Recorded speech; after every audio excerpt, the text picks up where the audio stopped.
Oh, wow. What an episode I've got in store for you today, podcast legends.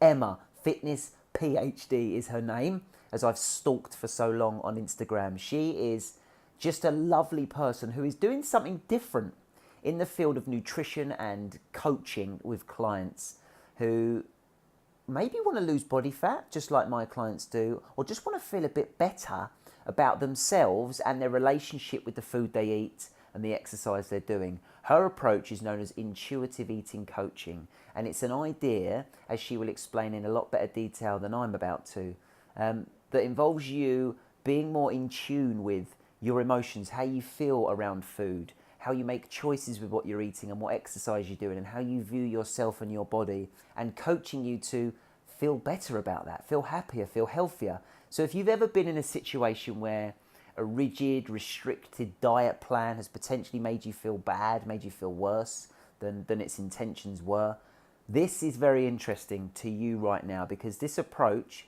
is quite unique.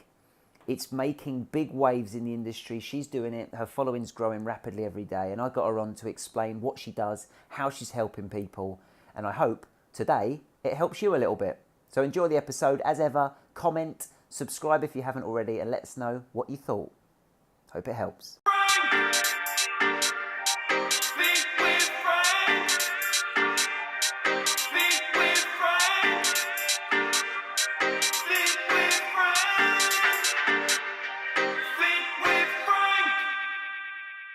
Emma Green. Got your name right. Yeah. I thought you might have changed it when you got into the vegan stuff. Emma Green. I thought that's quite a good thing to do. Oh yeah, I know, right now, didn't it? Yeah. Yeah, it's a nightmare though, because there are so many Emma Greens. So like, you type that into Facebook or Google, whatever, like a million people come up. So it can be hard to find. Challenge. Not many Franks, that's where I'm blessed. There's hardly any. I never had any at school. Yeah, you're right. Yeah, no one's about. So Emma, we'll crack on. Tell us who you are, other than Emma Green. We know that by now, but what are you doing? What are you doing in the world? Yeah, so my only thing is I'm basically an online coach. So I work with people to help improve their relationship with food, exercise, and their bodies. And the other thing that I do is I do a lot of freelance writing as well. So some of that is also health and fitness stuff. Some of it's a bit more geeky science stuff. A bit of a nerd as well. So anything in that realm, I really like writing about and trying to make sort of complex ideas easier to sort of understand and hopefully engaging to read as well. Yeah, nice one. So you keep yourself busy, I know that much. PhD Yes, is obviously I do like to be busy. Yeah. So there's lots of learning going on, and passing that knowledge on is basically your... Yeah, for sure. Yeah, I mean, I've done a lot of kind of, I guess, formal like education. Like I've just finished my PhD and I did my master's before that and my undergrad, all in like psychology kind of realm. But I'm just, yeah, always keen to kind of learn and grow and progress, because I just think there's always more that, yeah, we can know. And I think it's so important to be open-minded to that, you know. Exactly. I'm singing off the same hymn sheet, I should say, and that's why I've followed you, stalked you on Instagram for so long, because I just like your vibes. I like your vibes because it's you know what it's like in this world, the online world. You can It's weird, isn't it? Yeah. You like great in some ways, but just brilliant. Yeah. You just got to pick and choose. You're one of the choosers that I like your message, and we're going to talk. Well, I've asked you to come on today to talk about what is really sort of sparked my interest, is your idea of intuitive coaching or intuitive eating coaching. So can you explain what that means? Like, what is intuitive eating? Go for it. What is it? Yeah, sure. So it's a term. It was originally coined, I think, in the early 90s. So it's quite old, actually, although we haven't heard about it, I think, a lot until recently. And it was coined by two dietitians, actually, called Evelyn Tribbley and Elise Resch, who wrote a book called Intuitive Eating. And they have these kind of 10 principles, and I won't go through all 10, but essentially what it is it's about, there are sort of three aspects to it, really. It's kind of having no rules about food. So not having kind of necessarily calorie targets or macro targets or rules about perhaps when you eat or anything like that. So it's just instead relying on your own body's cues. So your kind of hunger, your cravings, fullness, satiety, that side of things. And it also means, in terms of exercise, just like moving in a way that's fun. So rather than it being kind of to burn calories or something like that, it's just doing whatever movement is fun for you. So it might be running, it might be yoga, it might be a mix of things, but it's whatever you find fun.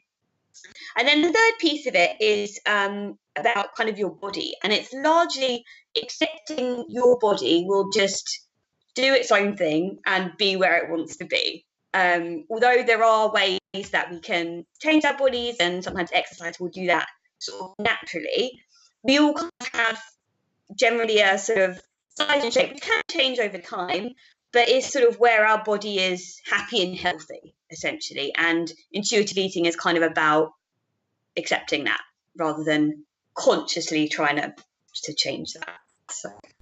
Love it. Love it. So it sounds quite accepting as a coaching format. You know, like a lot of stuff is very black and white.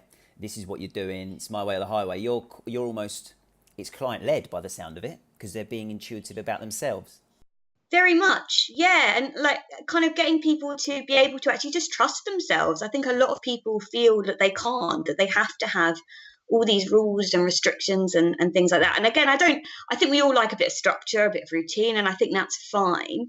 But I think things can easily become quite restrictive, I think, and certainly my clients come to me and they sort of, you know, they are missing out on things. They're sort of sometimes going on holiday and like feeling a bit guilty if they can't get to the gym. They're going out to a restaurant and worrying about how many calories are in things. And my approach is really just getting away from all that, thinking about the big picture, focusing on being happy and being healthy, and being kinder to yourself, being easier on yourself. I think we think we have to sort of kick ourselves in the arse all the time. And I think there's a time and a place where we might have to, right? But I think actually we can all be quite gentle on ourselves. And actually, I think the sort of counterintuitive thing is sometimes when we let ourselves off the hook, actually we can do amazing things because we don't have so much negativity, so much self-doubt. We do trust ourselves, and we can actually surprise ourselves with what we can achieve. Yeah, absolutely. And you encourage that, I guess, when you're coaching someone through it, because a lot of times, I guess, even just hearing that, probably someone listening now hearing that, it's almost like letting the pin out, almost like oh, I can trust it. The magic answer that some of us are searching for isn't maybe there, and I've got to learn to trust myself, listen to myself. Can you say, like, mainly the people you would work with? Have you got a typical client that you get? Yeah, I mean it's interesting actually. It started out and it was mainly actually just females I work with, and more recently it's been males as well. So I would say definitely people, but people who really I think feel like they're on a bit of a treadmill in a kind of metaphorical sense. They're sort of feeling with sort of diet and things. Maybe they're always on and off diet, things like that. Or maybe they are just very, very restrictive, but what they're really lacking is sort of balance. And I think, again, I know balance is a bit of an overused term and it means different things to different people, but for my clients, that would be they just don't feel like they have that healthy relationship with food, exercise, and their bodies. They're very hard on themselves, and they're just being themselves. Being quite punishing, I guess, towards themselves. So yeah, I guess that would be the sort of type. And it's funny when I speak to people about it. People are like, do those people exist? Like, I think we have this idea that everyone's sort of, I don't know, lounging around, doing nothing. Do you know what I mean? Binging or and I think that's, everyone's different, and I think there's there are definitely a subset of people who need to actually I think everyone almost needs to just chill out a bit, remember the big picture, and, enjoy it, relax a bit. And you can still, be fit, be healthy, but it doesn't have to be punishing and it doesn't have to be restrictive. Well, from my perspective, listening to when you're explaining that common client, and I'm in the fitness world. Obviously, I've worked in mainly like health clubs and gym environments normally. What you're saying and explaining there is super common. Like, I would say that is a massive amount of people that in our opinion, I would agree with you, put too much pressure on ourselves to do the right thing or the wrong thing. You know, like we get too black and white on it. And when you're saying that, I think there's massive amounts of people, yeah. Yeah, And I agree. I can only imagine, I know you're using social media as a platform to connect with people. That's got to be ripe with people that, again, are seeing certain pictures and people and images online that maybe adds to this mentality. Would you agree that with what I'm saying there? Or? Yeah, I think so. I think social media is definitely a double-edged sword, and I think when it comes to fitness, it's often very heavily tied to how people look, and that's often a very specific look, you know. And yeah, I think there's a lot of pressure for people. And I don't think it's always conscious. I think sometimes people follow these accounts and they think, oh, this is inspiring, this is motivating. But actually, maybe when they stop and think, it actually doesn't make them feel very good about themselves. You know, it does make them sort of compare. And I think, you know, it's a human thing to do that. You know, we are social creatures. And I think, you know, we do sometimes compare ourselves to kind of other people. And I just don't think that's, you know, that is helpful. And I think, you know, again, some of the sort of more Fitzbowie type messages are things like, you know, I don't know, no days off, and you know, they're all quite sort of punishing messages and things like that, which are sort of dressed up as motivation, but I think often don't necessarily have that intended effect. I think they can make people feel quite guilty, and I just don't think we generally make positive changes when we're coming from a place of negativity. You know, I think certainly in terms of sustainable changes, I think they have to be driven by, you know, we need to feel good, you know, yeah, having more energy, you know, all these kinds of things, rather than out of a kind of anxiety or a guilt or a fear or anything like that. So yeah, I'm really passionate about trying to just provide an alternate message. And you know, I love connecting with people, you know, same before recording, you know, and having these discussions. And you know, not everyone agrees with me. I think there are people that think, oh no, we do need rules, you know, we people should be tracking calories or tracking macros or whatever. And I you know, I'm happy if people do disagree, that's fine. But I just want to provide just an alternative, because I think we, you know, fitness isn't this one thing. You know, there are a lot of ways we can sort of, you know, be fit and healthy. And I just, yeah, want to show one way that people can do that. That I don't think is Yeah, really out there, you know, that much. I love it. That's the open-mindedness is something I'm always preaching on, and I'm battling myself with. Obviously, I'm supplying exercise for people. That's what I do, and we have groups of hundreds of people that are exercising, and it's all great. And we've introduced the idea of talking about mindset and nutrition alongside it because we know it's important. But the sheer vast sort of differences between people's viewpoints on it and where they're coming from and what we know can help them is a battle from my perspective of how to provide advice on. And I would say what you just said then, there are many different methods and many different ways of being helped. What you're doing is fantastic. It's intuitive eating, and how you're doing it will appeal to a lot of people. But as you say, if there's other methods, be open-minded to it. I think that's a message we both share, isn't it? Like, Yeah, for sure. And I mean, that debate's happening like in the, you know, in the scientific literature as well. So, I mean, if we look at kind of, say, eating, there are kind of three different types of eating, I suppose, that are associated with different approaches. So we have this kind of like rigid restraint, which is essentially the sort of meal plan, the quite strict rules and things like that. And there are some people that do subscribe to that, but it's probably quite a small percentage. Then we have this flexible restraint, which is again where probably I would say most people in the fitness industry hang out, and that would be where there is kind of, you know, the calories, macros. So there's sort of, I don't know, I would say rules, but sort of some more, I guess, principles, or it would be kind of guidelines and things like that about eating and things like that. Or it might be there's a bit of a trade-off. So maybe if they, you know, have cake here, they perhaps consciously have a bit less the next day, that kind of a thing. And then there's the kind of intuitive eating, which is the kind of not having rules, restrictions, and, you know, people kind of, it sounds like eat what you want. That is essentially it. There are principles about how you make that choice, but it's essentially free from these rules. So there are these different camps, and you know, there are, you know, like I say, researchers, scientists, and things that are debating that, particularly between flexible dietary restraint and intuitive eating. That's quite a big battle going on. So it's not even like there's a consensus within the scientific literature as well. So I think, it is important to be open-minded and make a decision. Again, I use sort of, science and research and things to inform my opinions, but also personal experience. And I think that's the best that we can all do, isn't it?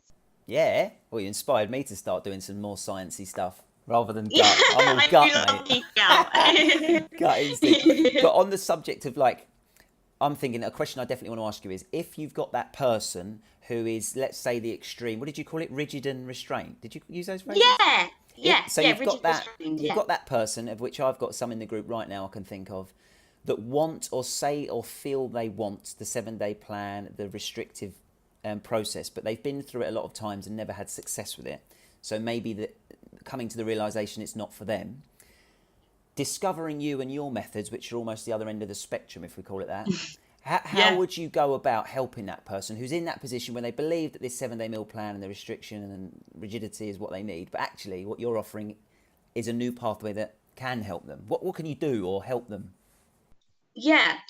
I think obviously in a sort of kind way, I think it is worth having that conversation about what hasn't worked before, because I think that is important to acknowledge before we start the kind of process. And again, it's not in a judgmental way, but actually saying it's not you, it's not that you don't have, willpower or any of these things. It's that this is a really, really high expectation you're putting on yourself. And, we're humans, we're not robots, Yeah. And I think, we can always go back to those things if we really want. There's no shortage of meal plans and diets and things. They're everywhere.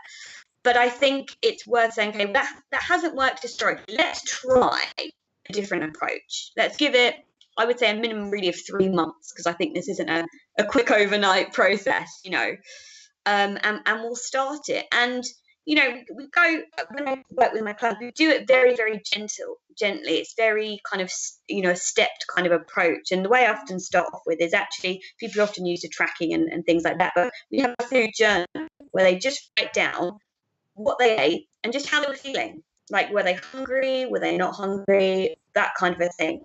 And we can kind of go from there. And so it very much starts with them, where they are and what's coming up for them. And quite often that's quite insightful for people, because when people are thinking about food, it's often in terms of calories, macros, nutrients, etc., but not so much the actual emotional stuff or the physical stuff. Were they hungry? Were they not?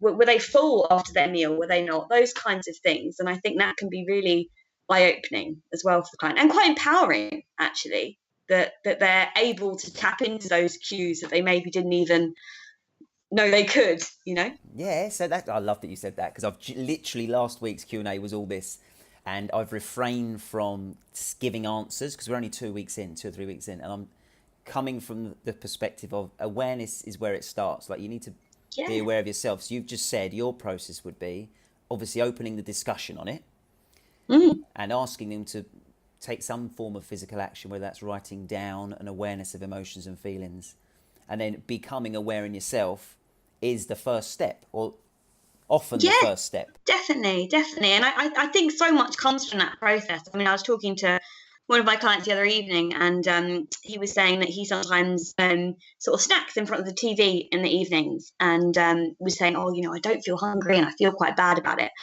And I said, well, how do you feel the next day, like in the morning? Like, are you as hungry, but less hungry? He's like, oh, well, yeah, I'm usually like a bit less hungry. And I was like, well, there you go then. Your body's just making up for that by, do you know what I mean? By meaning that you're a bit less hungry. You don't have to consciously restrict. Your body's naturally saying, well, you know what, don't need quite as much this morning. That's fine. Your body's got your back. You don't have to beat yourself up about it and sort of punish yourself and do extra cardio and all this kind of thing. You can just move on. None of us are sort of are perfect, and I think it's important that eating should be enjoyable and fun and can be a treat. I'm not one of these people that thinks that food is just fuel. It is fuel, but so much more than that. And I think it's great if we can actually embrace that rather than trying sort of deny it, I guess. Well, I'm on board with that attitude. Don't worry, food is a pleasure in my life. I love it. Yeah. The less stress around it, the better in my eyes. So once they've established an awareness that they need some help and they've got some coaching, the process is then, is it very, I know everyone is different and I guess your steps would be different, but is there a kind of ideal you're working to? Like, for instance, for yourself with food, and I know we're not all perfect, but let's say you understand it more than most of us. What is the kind of ideal in your eyes for someone? I'm not the perfect intuitive eater, as a phrase. It's really getting to a point, I think, where people feel that they can trust themselves to make their own decisions about food without having to rely on, a calorie tracking app or macros or anything like that. So they feel confident that they can tune in to their hunger. They know when they're starting to get full. They're not afraid of food, so there aren't particular foods that they exclude from their diets because they're scared of them. You can absolutely eat in whatever way you want to. Like, I'm a vegan personally, but again, that's not because I'm scared of meat. That's an ethical, choice. And yeah, I guess it is really that trust and again that an acceptance. I think that their body will take care of them. They don't have to consciously control and restrict, and that they deserve to actually be kind of happy, and it's not they don't have to be miserable and things like that, and you can be healthy and happy. And I think that's what we should all kind of be aiming for, to get to a place where we feel like these things are adding to our lives, right? Food, again, is enjoyable, and exercise is something that that we love, that we do for fun, and because it makes us feel good, rather than because we're trying to burn off a piece of cake or you know what I mean, or make our body look a very specific way. And again, that does look different for everyone. I guess it's that,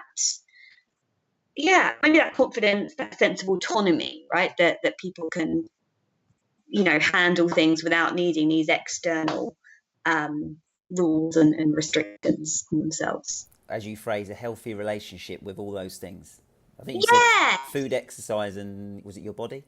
And their body, yeah. And again, that does look different, obviously for everyone, in terms of like, we all like different foods. I think that's fine. But it's just being, I think, confident with being able to navigate those decisions, I think, and and also deal with changes and things, because we all have things that happen, we change jobs, or we go just short term, we go on a holiday or something like that, feeling able to kind of navigate all these different situations without worrying about them.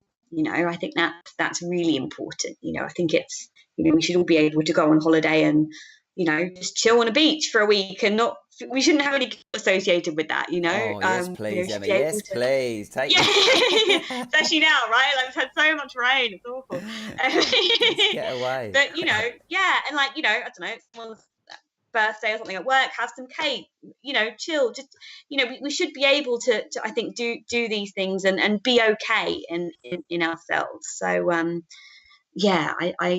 it does take a long time, to get to that place, particularly if some people are coming from a very rigid place. One of my clients, I'm still working with her now. I've been with her for over 2 years, and again, I wouldn't say it's necessarily taken her 2 years, I would say, to get to where she is now, but I would say definitely over a year from where she was, which was in quite she was always tracking sort of macros, didn't really want to eat out in restaurants because of worrying about not being able to track accurately. She would worry if she couldn't get to the gym. I remember one time she went to the gym, I think it was closed for some reason, and she then found another gym and went there, so it was sort of, it was quite obsessive, really, and it wasn't enjoyable for her. She was feeling sort of quite tired, quite burned out, but sort of still quite trapped in that sort of cycle. And she's now, in a completely different place. The thing, she wrote a little bit about her experience recently, and she said, I just don't feel alone anymore. And I thought that was that's really powerful. I That's think big, because yeah. I think we're social. And I think that's great. And the trouble is, I think when things become very restrictive, is you end up isolating yourself. Because often we do want to socialize over food, which is great, right? Food's nice. I think we should be able to do that. But if you feel that you can't do that, and you're maybe skipping out on some of those occasions, sometimes to go to the gym or something like that, things can become quite isolating. And I think, that's not a good place for anyone to be in. Of course. So basically, the unhappiness she realised she had, and you've helped her through it. I love it. I love it. But I can see how, as an industry, fitness industry that I'm in and I'm part of, how we potentially make it more difficult for clients to realise that. So I hope, and I'm encouraging anyone to follow your page, because your posts they're just nice. Like every post you do, and you can look straight on your feed now on Instagram, always has that message, doesn't it? Like I feel like you're the friendly person I see on the, like it's just a friendly. You're doing all right, mate. There's a nice Thank touch you. to it. Like no one. Yeah. But there is a lot of, like we do it because we know from a marketing perspective. If I tell someone that the carbs are the devil, for instance, that will generate some interest. That gives someone some direction, and that is a good thing. Or from my perspective as a business to post, you don't do that. I hope that I don't do that. I definitely try not to do it. No, I don't. I don't see that.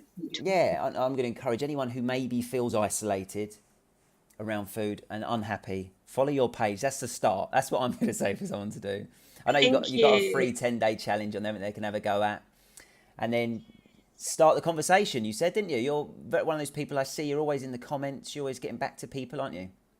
Yeah, I do. I really love connecting with people, and I've been really fortunate with the platform that I have to be able to do that and have these discussions with people, whether or not they agree. Some people it's thank you so much, this was really helpful, which is lovely to hear. Other times it's like, oh, you know what, like I disagree, but I respect your opinion, and that's fine. That's fine too. I think saying, I just want to be able to provide, I think, an alternative to the mainstream fitness messages that are out there, I think. And, have a chat about it. And, the free 10-day challenge is just, there are 10 principles of intuitive eating, and just get an email each day with the principle and just a way that you can integrate it into your daily life, really. So I think, it can be sort of useful, just to get a kind of idea of what it actually is, right, but also practically how you do it, right? Because I think it can feel a bit overwhelming, particularly if you come from a place where you've had a lot of rules and restrictions and things like that. It does feel I think quite overwhelming and scary maybe at first. So I hope to try and break that down, make it a bit easy to digest, so people can just see if it's an approach for them. Love it. Well, thank you. I feel like the intuitive eating, I'm clear on. I know what it is. I know where to send people if they want some help. They're going to stalk your page for a little while. This is the classic. Isn't it? They'll have a look. They'll lurk around for a bit, see what she does. Oh, she's all right, actually. And then hopefully they'll click your button and have a go. This is the same for mine. I'll just post silly videos every day, and then one day they'll download a workout and think, oh, actually, he's a bit of a wally himself. I'll have a go at that. It's the same method, right? It's the method. I love your videos. Well, you do, it's just to break a barrier down. You do that very well. That's the first place to go. But you mentioned something about vegan, and while you're here, and we've got a mutual friend, haven't we, Becca, the runner? Becca. Yes, we do. Yeah. I call her Becca Couch to Marathon because that was her podcast earlier on. Yeah. Superhero that I met in a vegan runner's vest. Actually, it was the first time I ever met her. Oh, brilliant! Yeah. And you are a vegan, but you don't, interestingly, promote that on your page often. And that, from a marketing point, I'm saying, well, that's a bang on trend at the minute, Emma. You're missing a trick there. Yeah. Can you maybe explain, just from my personal interest, really, why you are a vegan and you are obviously, you personally eat that way, but why you're not maybe so vocal about it on what you're doing? Yeah, that's a good question, actually, because I've had the battle with myself about it, actually, and that's true. I've been vegan for 11 years. I would say, like, before it was cool, right? I was vegan, but the reason I don't, and it's I'm passionate about being vegan for ethical reasons, but the main reason I don't is because I think that often veganism and kind of, disordered eating and things sometimes get mixed together. And whilst I'm not denying that there are people that do, have eating disorders or disordered eating and are vegan, and maybe that is a part of it or a cover for it, etc. I want to try and separate those two as much as possible, because for me, intuitive eating is more about why you eat rather than what you eat, in a way. So from my perspective, I've chosen to separate the two, because for me they're both important to me, but they're both quite different, I think. And I mean, there are amazing people that do promote sort of, vegan and fitness. If no one follows Karina Inkster, she's a great person. She's all about getting strong, being vegan, all of that kind of thing.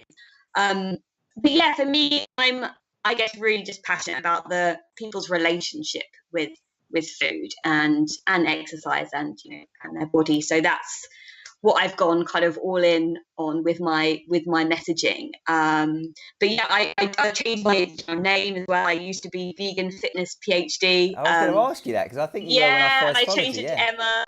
Yeah, I'm still vegan. It wasn't because of that, but yeah, just to I think hopefully clarify what the message I'm sharing on Instagram, I guess, is.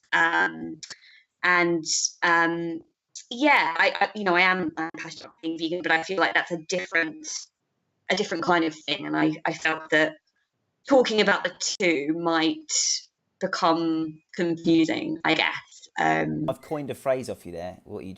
You said it earlier on, and it's not what you eat, it's why you eat. Is that how you phrased it? Yeah. I like that, and that sums it up, really, doesn't it?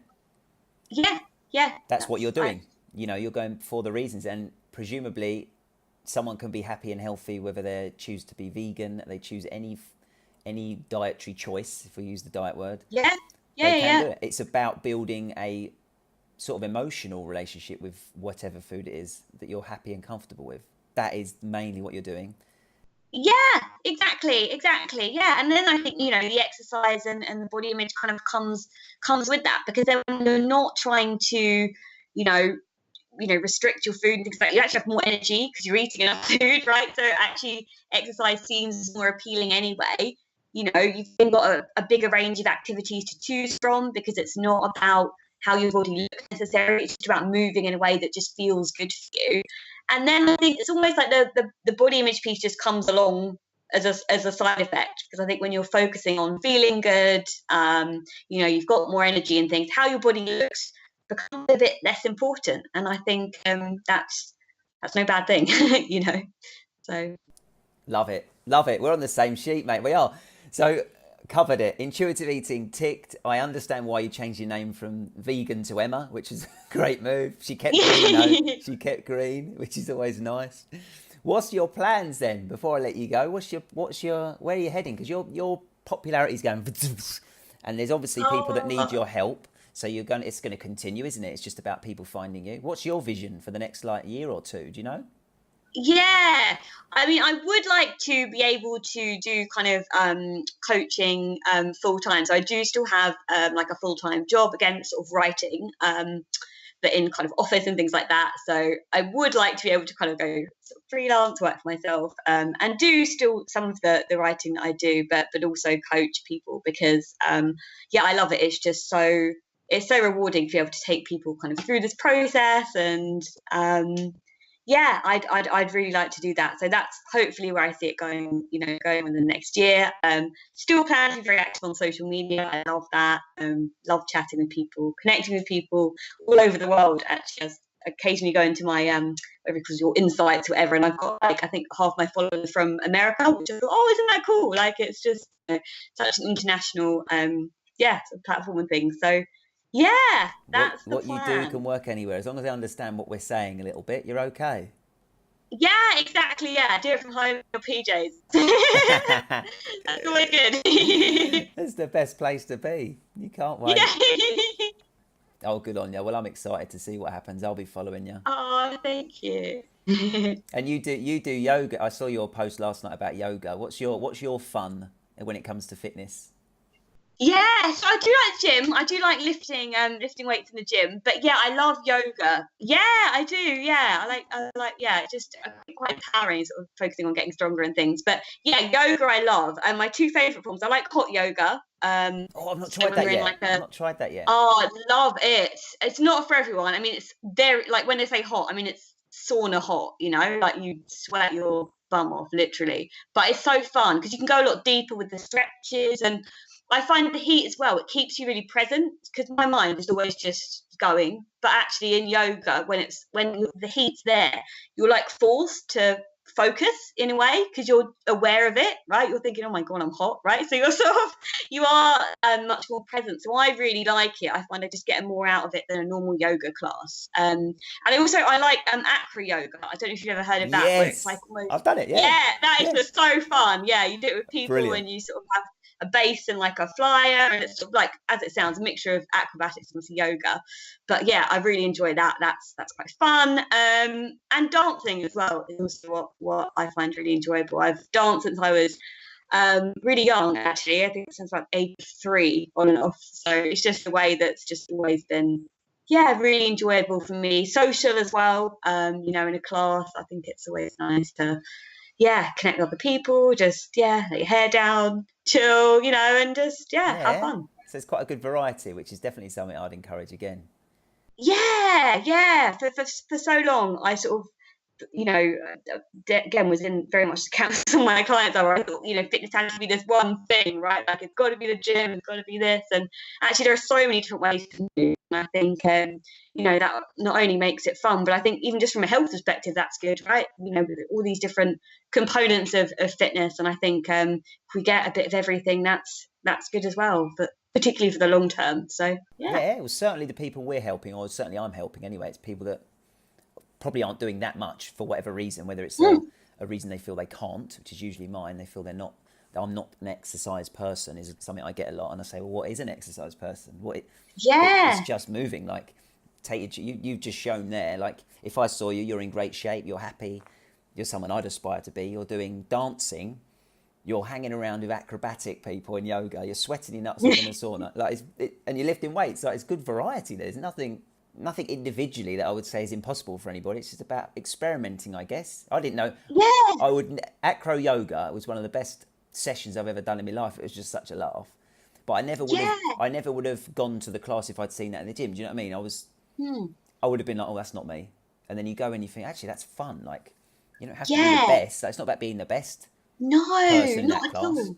Just have a go. The only thing with a heated one, though, and the reason I haven't been in there is the breathing. Because I'm in a sauna, Mm. and all I'm thinking of is, when can I get out of this place? Because I'm like, and I think it must be a brain thing. I'm like, get me out of it, get me out of it. And I panic. Yeah. Before I've gone in there, I'm panicking that 10 minutes into that class, I'm going to be thinking, how do I get out of here? Is Yeah, breathing yeah, an yeah. issue? I know you say because you are present and you're aware of the heat. Yeah.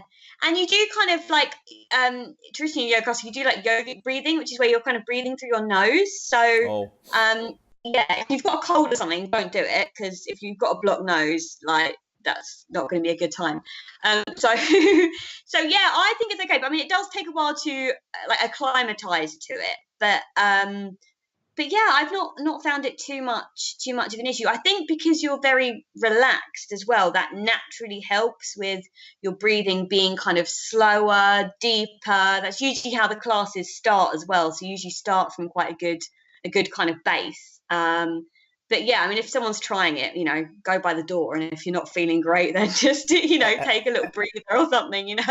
you've given me renewed energy, renewed trust that I can have a go. Thank you. Yeah, yeah, give it a go, give it a It seems free. go. It's so popular, isn't it? It's so popular. You just like to try these things, man. Yeah, yeah, and so yeah, so many different places to do it. Where are you in the world, actually? I don't think I answered that. Where are you? Where are you? Yeah, I'm central London, so I live in King's Cross. So yeah, I've only recently moved. I used to live in Hertfordshire, which is just outside London, but I'm now right in the mix, You which I really changed. like. I can Yeah. walk What to stuff, and yeah, it's amazing. was that for work? Did you move for work, or are you just interested in it? the area? Bit of both. So I finished studying.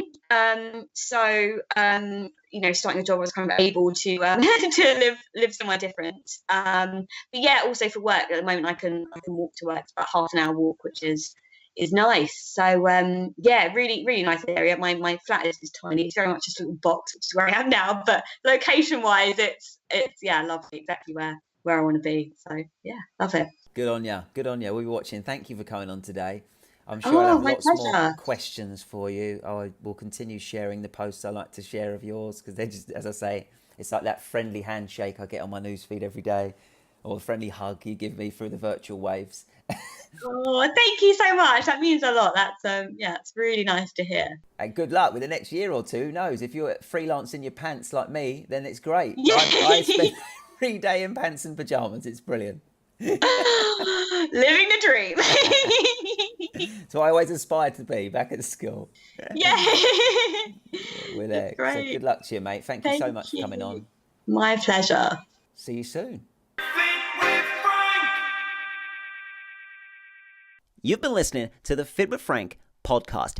Don't forget to hit that subscribe button right now so you can be first to be notified of new episodes released every week where Frank dives deep, chats with some of the finest guests across the health and fitness industry alongside inspiring stories from people just like you so we can inspire and hopefully empower you to lead a happier, healthier lifestyle. Have fun.